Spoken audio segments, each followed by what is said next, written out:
క్రీస్తునందున్న ప్రియులకు ప్రేమతో వందనాలు తెలియజేయుచున్నాను. సెప్టెంబర్ నెల 29వ తేదీ 2024.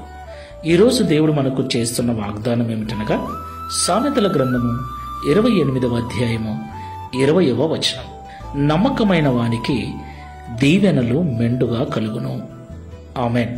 నా ప్రియమైన సహోదరి సహోదరులారా, దేవుని యొక్క దీవెనలు, దేవుని యొక్క ఆశీర్వాదము మన మీద ఉంటే అది మనకు ఎంతో క్షేమము.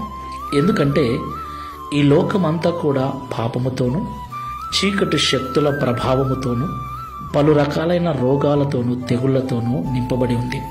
ఎటువైపు నుండి ఎలాంటి నాశనము మన మీదకి వస్తుందోనని నిత్యము భయముతో బ్రతికేటువంటి దినాలివి.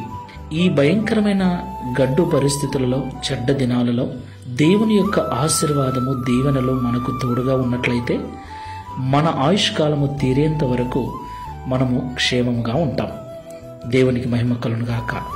మనల్ని ప్రతికూల పరిస్థితుల్లోనూ క్షేమంగా ఉంచగల దేవుని ఆశీర్వాదములు, దీవెనలు మన మీదికి దేవుడు పంపించాలి అంటే మనము దేవునికి నమ్మకమైన వారుగా ఉండాలి.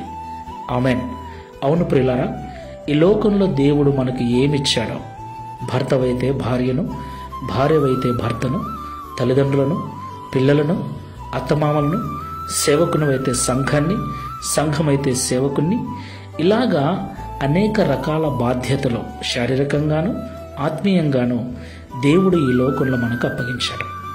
దేవుడు అప్పగించిన వాటి విషయంలో మనము నమ్మకస్తులముగా జీవించినట్లయితే దేవుని దీవెనలు మన మీదకి వస్తాయి. ఈ మాటలు వింటున్న ప్రియ సహోదరి సహోదరుడా, దేవుడు నీకు దేనినైతే ఈ లోకంలో అప్పగించాడో ఆ పని పట్ల, ఆ వ్యక్తి పట్ల బాధ్యతగా నమ్మకంగా నడుచుకుంటున్నావా? లేకపోతే ఒకరిని ఒకరు మోసం చేసుకుంటూ యథార్థత లేకుండా, నమ్మకత్వము లేకుండా బ్రతుకుతున్నారా? ఒకసారి పరిశీలన చేసుకుని ప్రార్థన చేసుకుందాం. ప్రేమ స్వరూపుడా, పరిశుద్ధమైన తండ్రి, మీకు స్తోత్రాలు. నమ్మకమైన వానికి దీవెనలు మెండుగా కలుగుతాయని ఈ ఉదయకాల సమయంలో మాతో మాట్లాడినందుకు స్తోత్రాలు.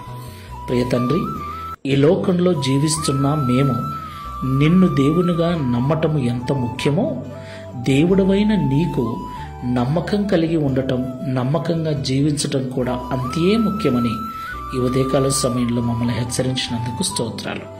నీవు మాకు ఈ లోకంలో అప్పగించిన వారి పట్ల సంపూర్ణ నమ్మకస్తులమై జీవించినప్పుడు నీ దీవెనలు, నీ ఆశీర్వాదాలు మా మీదకి వస్తాయని, అప్పుడు ఈ లోకంలో ఎలాంటి కీడు, పాడు, తెగులు, చీకటి సంభవించకుండా సురక్షితంగా మా దినములను సంపూర్తి చేసుకుంటామని మాతో మాట్లాడినందుకు స్తోత్రాలు. ఈ ప్రార్థనలో ఏకీవిస్తున్న మేమందరం కూడా నిన్ను నమ్ముకొని ఉన్నాము తండ్రి. నిన్ను నమ్మటమే కాకుండా ఇక నుండి నీవు మాకు ఈ లోకంలో అప్పగించిన వాటి పట్ల, వారి పట్ల నమ్మకమైన దాసులముగా ఉండుటకు సహాయము చేయమని, తద్వారా ఈ దిన వాగ్దానమును మా అందరి జీవితంలో నెరవేర్చి మీ నామమును మహిమపరచుకొనమని యేసు నామములో ప్రార్థిస్తున్నాము తండ్రి. Amen. Praise the Lord. God bless you.